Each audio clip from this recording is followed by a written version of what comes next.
Good morning students. हम लोग आज बात करते हैं सेल्फ यूनिट ऑफ लाइफ का। फर्स्ट लेक्चर आपको अपलोड हो गया है। सेकंड लेक्चर के बारे में बात करेंगे, जो हम स्टार्ट करेंगे सेल्फ यूनिट ऑफ लाइफ में overview of cell. Overview of cell क्या होता है देखना छोड़िए, हम लोग बात करेंगे overview of cell. Overview of cell, overview of cell. Overview of cell में आपको कहा क्या, सबसे पहले आपके एनसीईआरटी में ओनियन पील के बारे में बताया गया है। ओनियन पील के बारे में बताया गया है। ओनियन पील क्या होता है? प्याज का छिलका। प्याज का छिलका आउटर लेयर होता है। सबसे पहले बात किया जाए तो ओनियन आपका है क्या, तो ओनियन आपका प्लांट है। ओनियन आपका क्या है? प्लांट है। और प्लांट का आपका पील्स मतलब छिलका, यानी प्लांट से किसके लिए बात किया? आउटर लेयर के बारे में बात किया। यानी ओनियन पील एक प्लांट है ना। और ओनियन पील के जो आउटर लेयर होगा वो क्या कहलाएगा? सेल वॉल कहलाएगा। यानी आपको बताने क्या है, सेल वॉल के बारे में बता रहे थे कि जो ओनियन पील होगा इसी को हम लोग नाम क्या देंगे? Cell wall. ओनियन पील को क्या बोला? Cell wall. क्योंकि ओनियन क्या था? प्लांट। प्लांट का आउटर लेयर क्या होगा? Cell wall. प्लांट का आउटर लेयर क्या होगा? Cell wall. एक और नाम दे रखा है ह्यूमन चीक सेल, है ना, जो गाल का जो सेल होता है ना, जो आउटर लेयर, उसके बारे में बात किया। यानी दूसरा जो आपसे बात किया है और ह्यूमन चीक सेल के बारे में बात किया है। इसके बारे में बात किया है, ह्यूमन चीक सेल के बारे में बात किया है। तो आप जानते हैं ह्यूमन क्या है? एक एनिमल है। ह्यूमन क्या है? एक एनिमल है। ह्यूमन क्या है? एक एनिमल है। तो एनिमल होगा तो एनिमल के में भी क्या होता है? आउटर लेयर होता है। एनिमल में क्या होगा? आउटर लेयर होगा। अगर आउटर लेयर एनिमल में होगा तो उसका नाम क्या होगा? सेल मेम्ब्रेन होगा। आउटर लेयर क्या होगा? सेल मेम्ब्रेन होगा। आउटर लेयर क्या होगा? सेल मेम्ब्रेन होगा। यानी ओवरव्यू ऑफ सेल में आप दो बात याद रखना। ओनियन पील को क्या कहा? प्लांट होगा। प्लांट का आउटर लेयर क्या होगा? सेल वॉल होगा। प्लांट का आउटर लेयर क्या होगा? सेल वॉल होगा। जो ह्यूमन चीक सेल में रखा है, ह्यूमन चीक सेल है क्या? एनिमल का सेल है। एनिमल का आउटर लेयर क्या होता है? सेल मेम्ब्रेन होता है। एनिमल का आउटर लेयर क्या होता है? सेल मेम्ब्रेन होता है। आप इसे नोट डाउन कीजिए, हम आपको प्रोकैरियोटिक और यूकैरियोटिक सेल के बारे में आपको बताते हैं।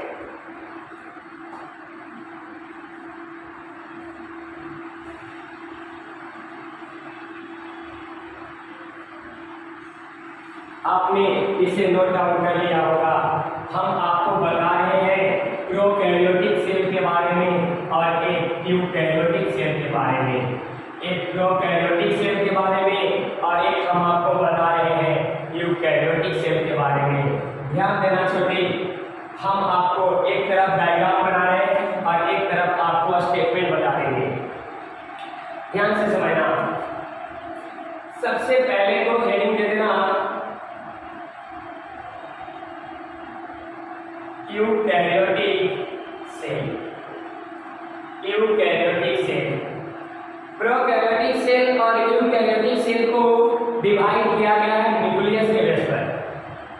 जिसमें न्यूक्लियस वेल डेवलप होगा, वेल डिफाइन होगा, वो आपका यूकैरियोटिक कहलाएगा। जिसका न्यूक्लियस वेल डिफाइन नहीं होगा वो क्या कहलाएगा? प्रोकैरियोटिक कहलाएगा। साहब जो यूकैरियोटिक होगा, एक यूकैरियोटिक का डायग्राम कैसा होगा? तो यूकैरियोटिक में एक बाहर मेम्ब्रेन बनता है जिसका नाम क्या है? इसे हम लोग नाम देंगे न्यूक्लियर मेम्ब्रेन।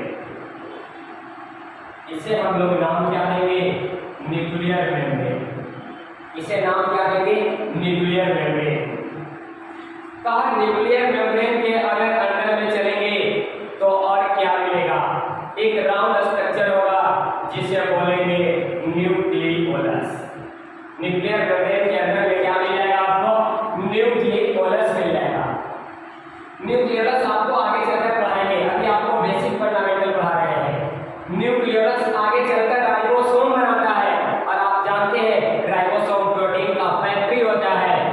सेल का इंजन होता है। यानी जो आपका राइबोसोम होगा, है ना, और राइबोसोम किससे बनेगा? यही न्यूक्लियोलस से बनेगा।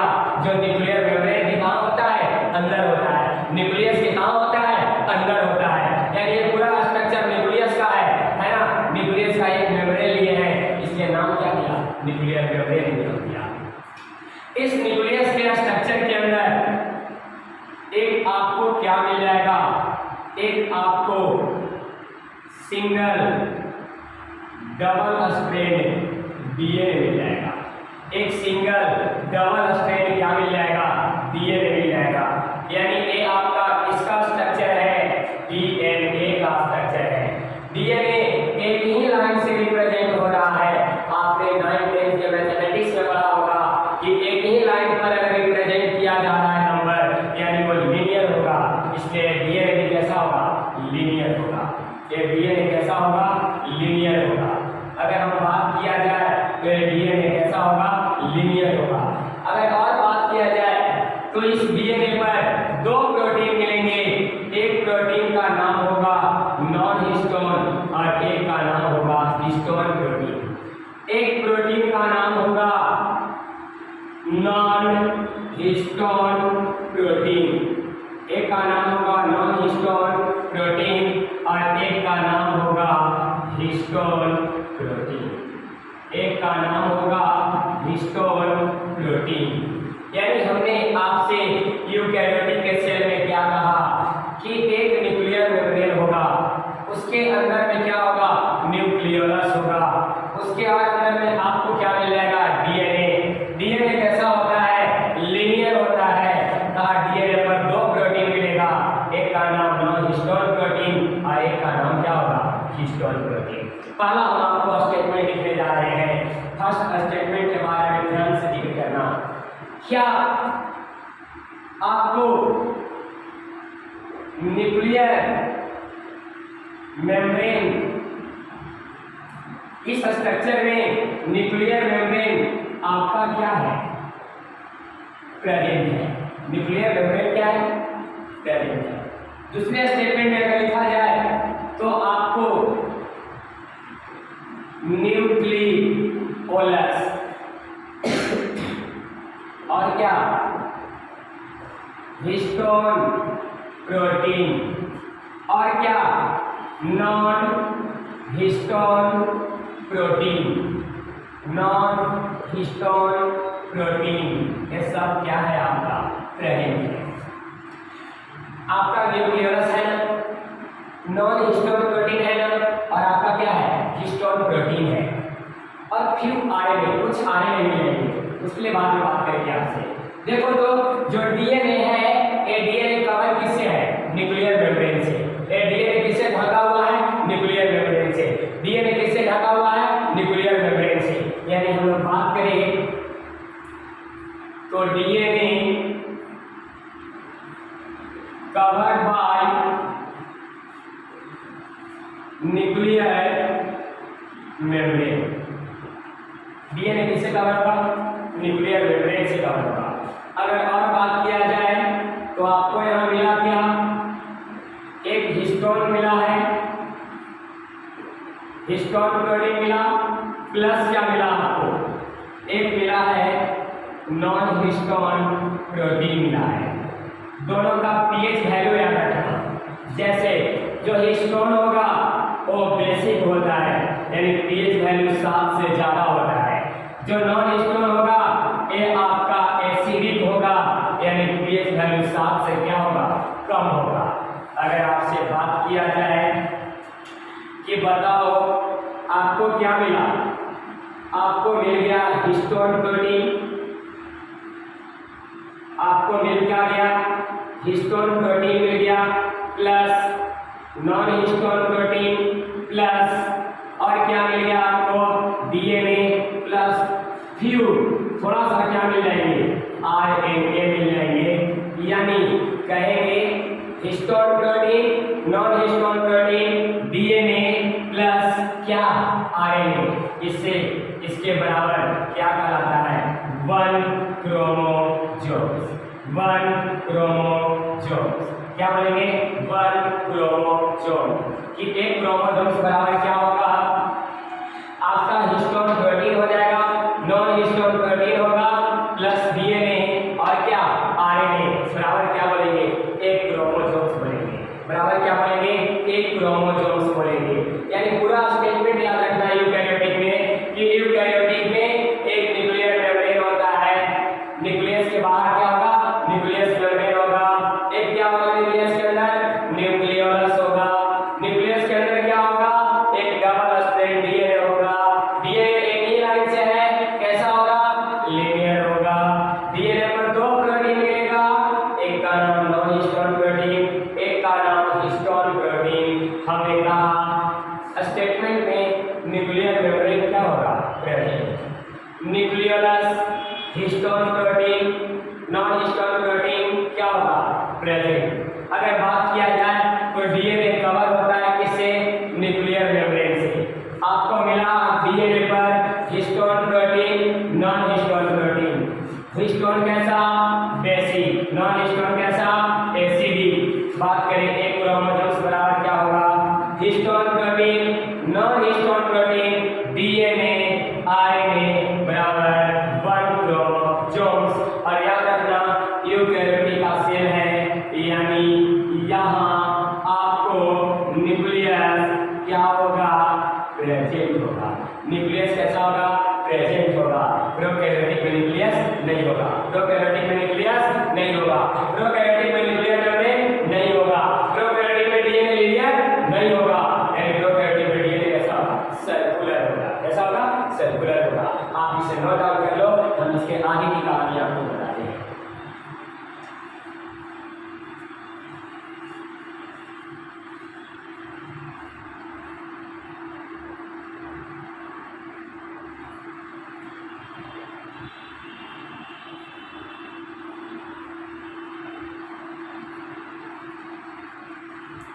आपने लिख लिया होगा सभी। हम आपको बात करते हैं प्रोकैरियोटिक सेल के बारे में, ध्यान से देना।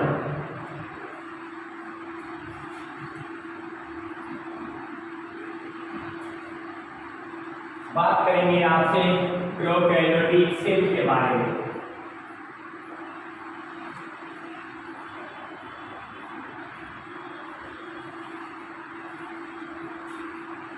हम लोग बात करेंगे प्रोकैरियोटिक सेल के बारे में।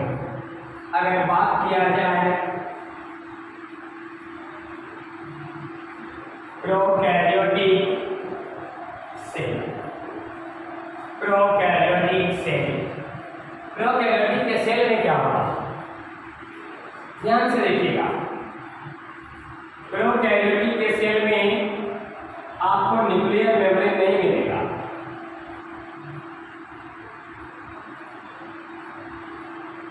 यानी एक आपको सिंगल सर्कुलर क्या मिलेगा, डीएनए।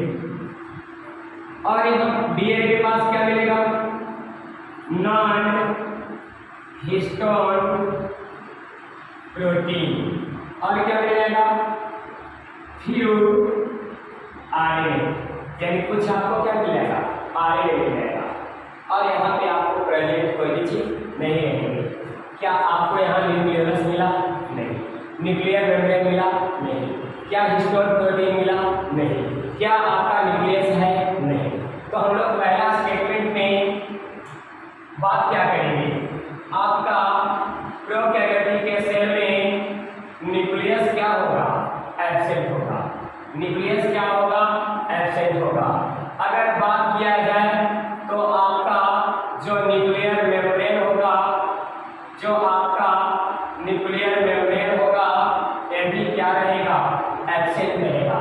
अगर बात किया जाए और तो आपको क्या यहाँ डीएनए कवर होगा न्यूक्लियर से, मेम्ब्रेन से नहीं, DNA not cover by nuclear membrane, यानी न्यूक्लियर मेम्ब्रेन से आपका डीएनए कवर नहीं होगा। यहाँ आपको क्या और क्या एब्सेंट है, आपको यहाँ हिस्टोन प्रोटीन एब्सेंट है। हिस्टोन प्रोटीन क्या है? एब्सेंट है। यहाँ आपको मिल क्या रहा है? तो मिला आपको नॉन हिस्टोन प्रोटीन।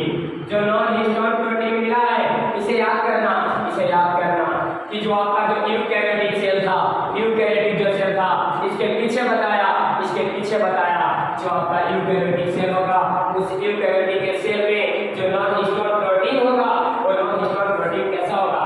एसिडिक होगा। लेकिन याद रखना प्रोकैरियोटिक सेल में नॉन हिस्टोन प्रोटीन कैसा होता है? बेसिक होता है। कैसा होगा? बेसिक होगा। इस बात को बहुत अच्छे से ध्यान से याद रखना है ना, पूरी चीज को याद रखना।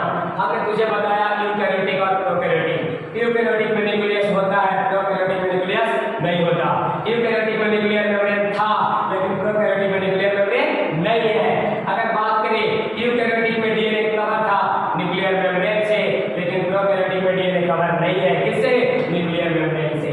अगर बात किया जाए हिस्टोन प्रोटीन प्रोकैरियोटिक में एब्सेंट है, लेकिन आपका हिस्टोन प्रोटीन यूकैरियोटिक में क्या था? प्रेजेंट था।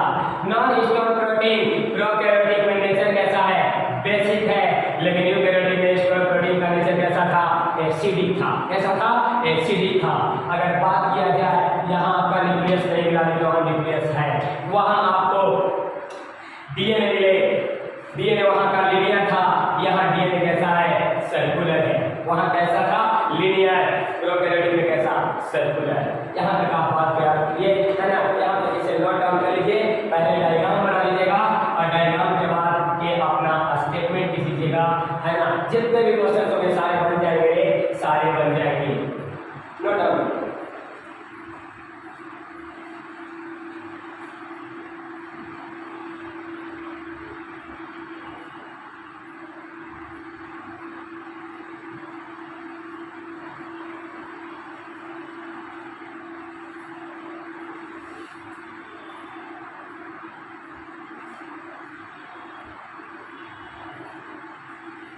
आपने नोट डाउन कर लिया होगा।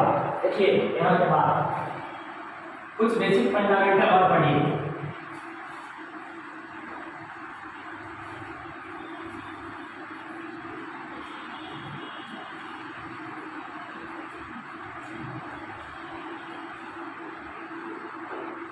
आपको बता रहे हैं साइटोप्लाज्म के बारे में। अगर एक क्या है? एक सेल है। एक सेल में क्या होता है? सेल के अंदर न्यूक्लियस होता है और न्यूक्लियस के बाहर क्या होगा? जो न्यूक्लियस के बाहर होगा इसी का नाम क्या है? साइटोप्लाज्म। इसी का नाम क्या है? साइटोप्लाज्म। यानी अगर बताया जाए कि साइटोप्लाज्म आपको कहाँ मिलेगा, तो आप याद रखना both prokaryotic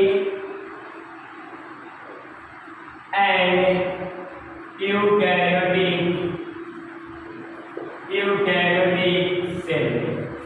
यानी आपको साइटोप्लाज्म प्रोकैरियोटिक में भी मिलेगा और यूकैरियोटिक में भी मिलेगा, है ना।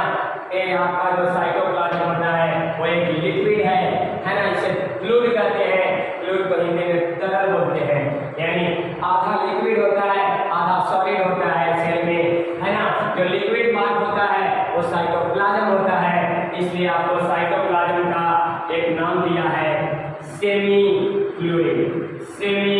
फ्लूइड। अर्धतरल है। कैसा है? अर्धतरल है, सेमी फ्लूइड है। अगर आप बात करें तो साइटोप्लाज्म में